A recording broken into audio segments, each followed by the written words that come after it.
everyone.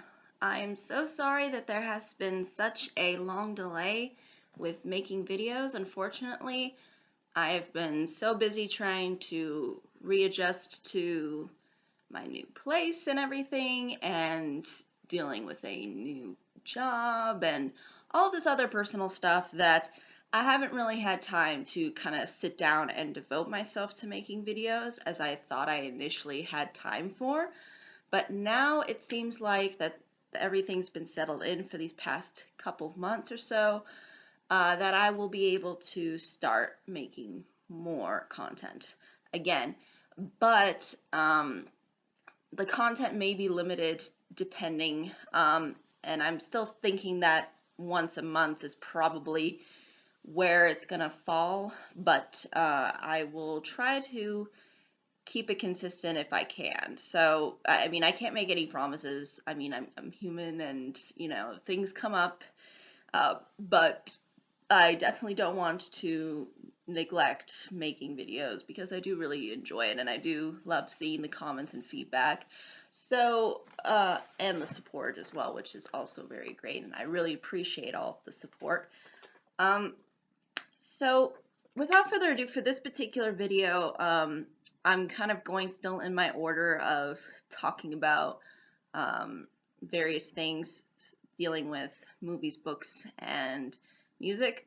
The last video that I made dealt with a classic movie, and hence this video will be something about music.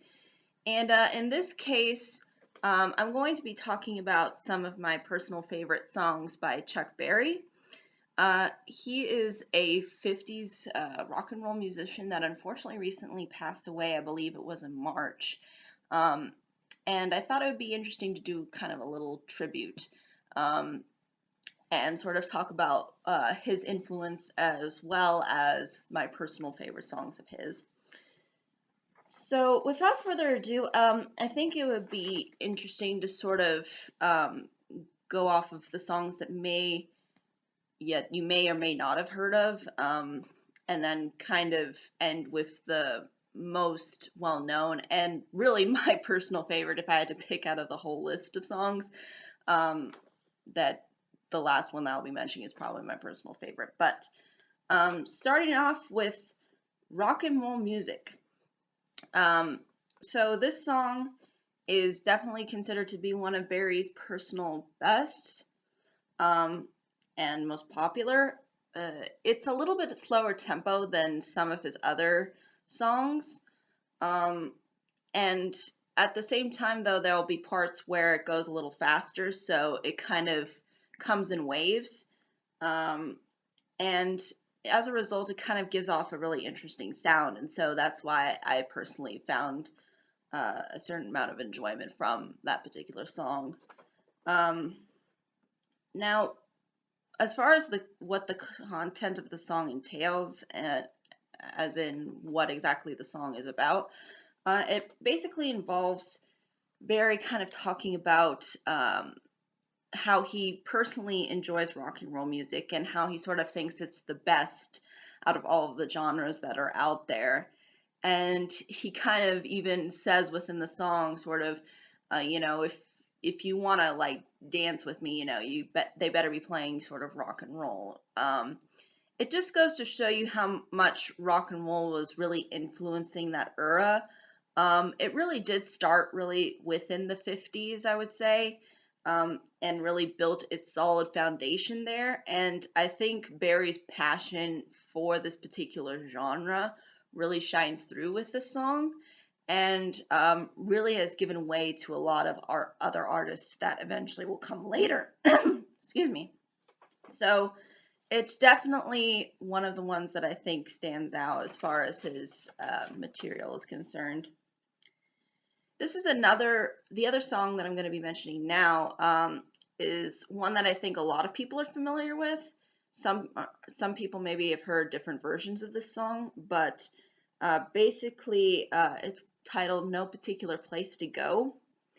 And it has this really catchy and fun vibe to it that you would expect from these kinds of earlier rock and roll type songs.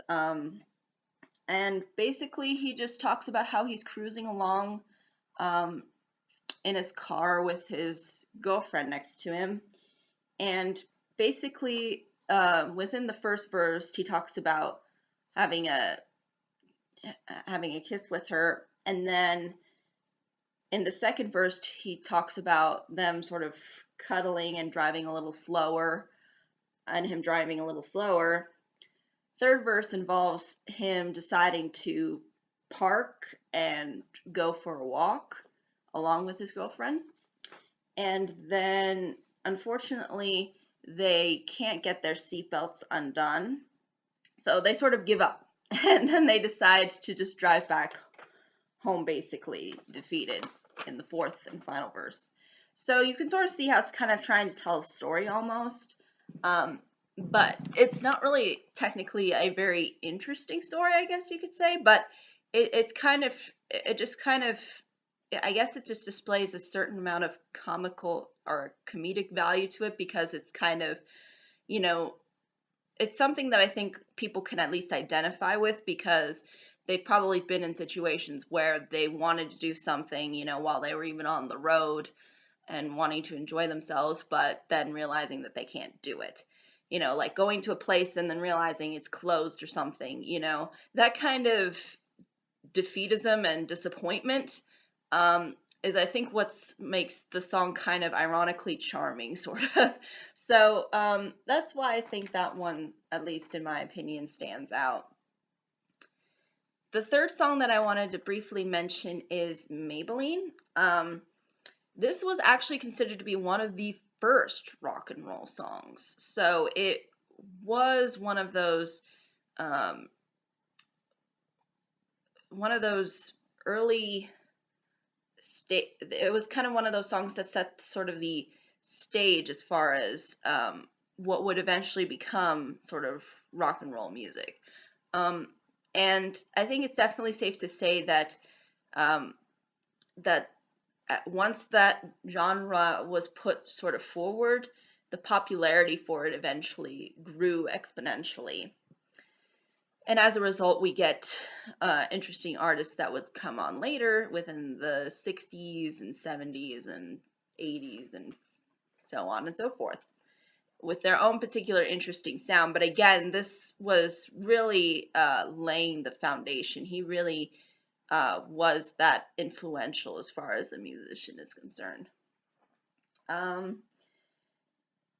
Basically, one of his favorite songs, I guess Chuck Berry's personal favorite songs, was a Western swing song called Ida Red.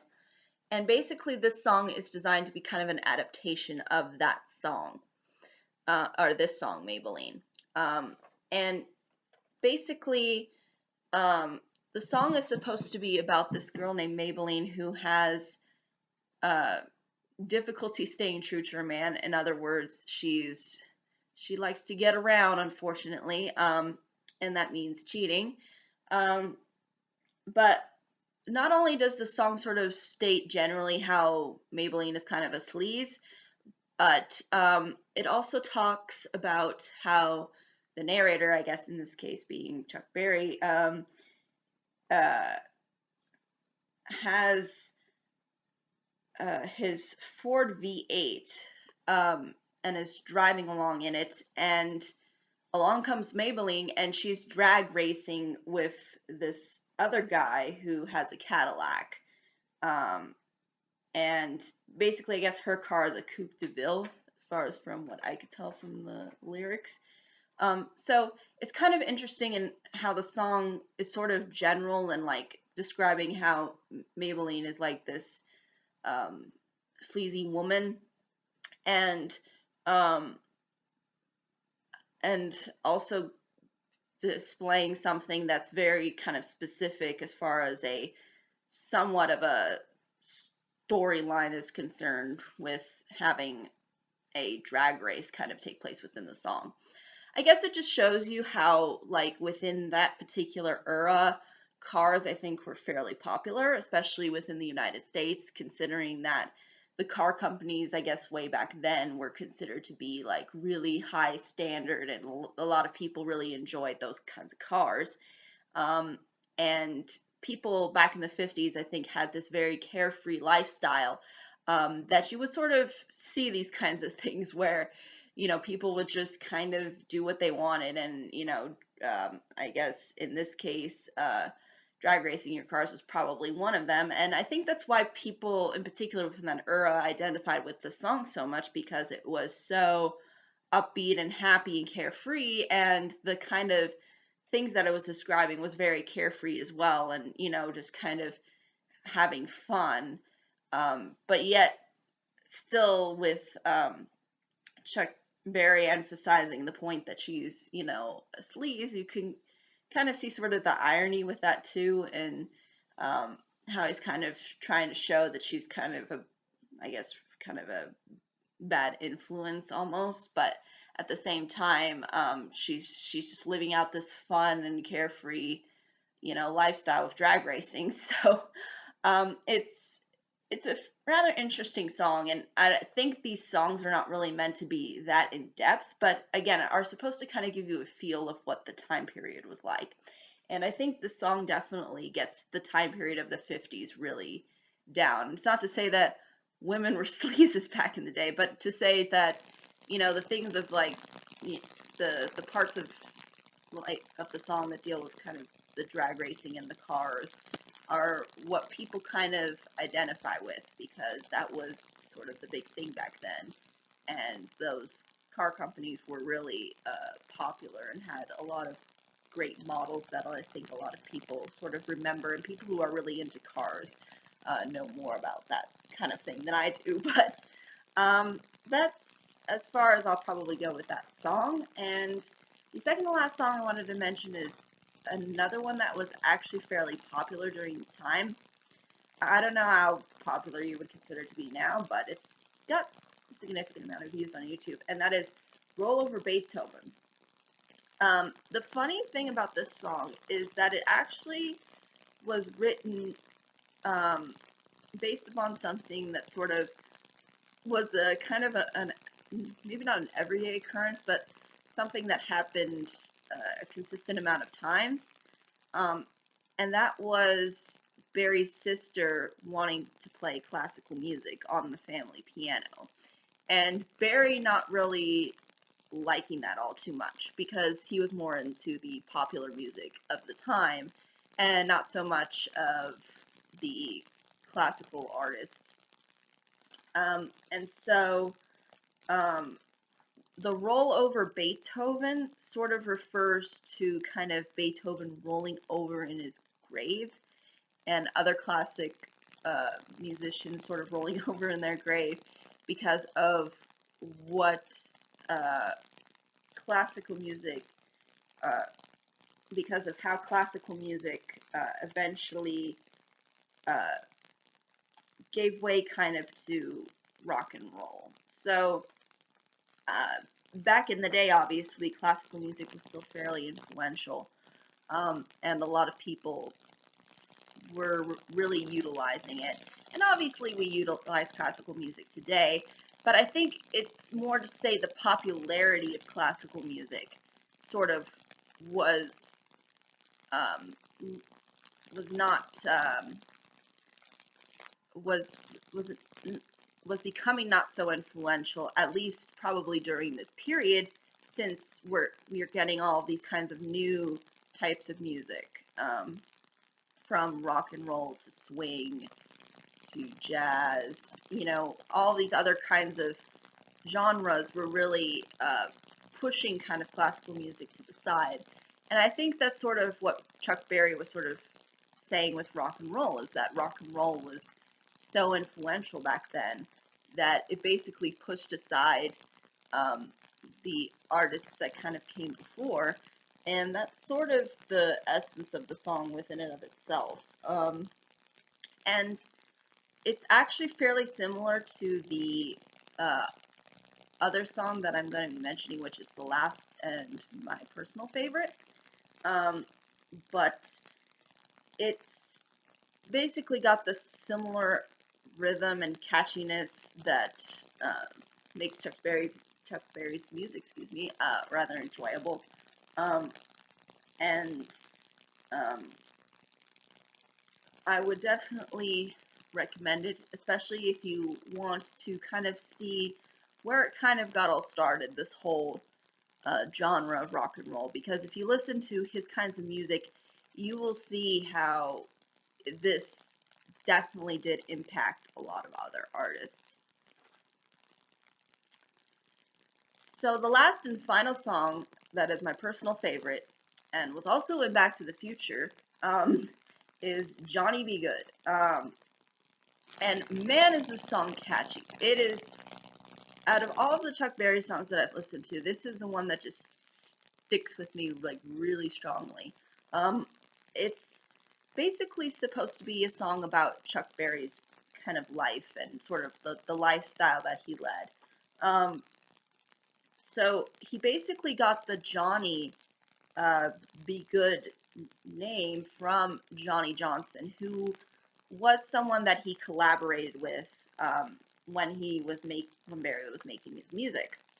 Um, and basically, the song discusses how this particular guy can play good guitar, and how his mom believes eventually he'll become this great rock and roll star and leader of a great band. Um, so it's really simple in what it's kind of trying to say, and I think the simplicity is really what nails in its charm. But it's also nice to see a song about how there's just this one guy who can be really good at just playing that guitar. So it has that charm that's just so great to hear, and you can kind of sense too within Barry's voice how he really enjoys uh, this kind of style and sound, especially when it's just so upbeat, and he's talking about something that's fairly influential within his life. So um, I would definitely say that's something that's really great to hear. And there's just something about the song too that the 50s vibe of it is what really uh, gets it to makes it so um, carefree, but also it's it's just a song that you want to get up and dance to. I could definitely see why in Back to the Future they used this particular song, because it just had that right amount of 50s uh, happy-go-luckiness to it, um, and catchiness that you just want to get up and dance, and you want to kind of enjoy yourself, so it's really definitely something that I would consider to be like a classic within rock and roll, and very influential, because I think when you look at a lot of his songs, um, this one I think is one that I think a lot of people in particular remember and enjoy. But that's really the list of all the songs that I have. Um, if there are any questions, comments, concerns, I'd be more than happy to answer them. I'll be sure to put all the links below so that you can enjoy all the songs, and really kind of see where the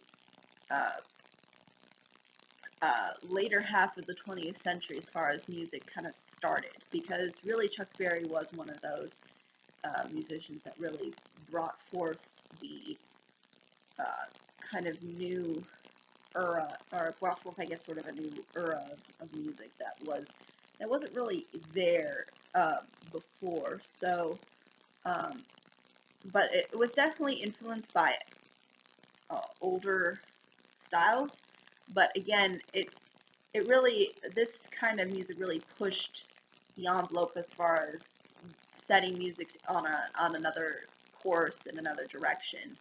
And I think it's definitely safe to say that a lot of influence definitely came from this 50s era. And I think sometimes people forget that. People think that it was all mostly within the 60s and the 70s where, rock and roll was really the big thing, but really the 50s kind of started uh, the whole thing, especially with Elvis sort of being the king of rock and roll, I guess.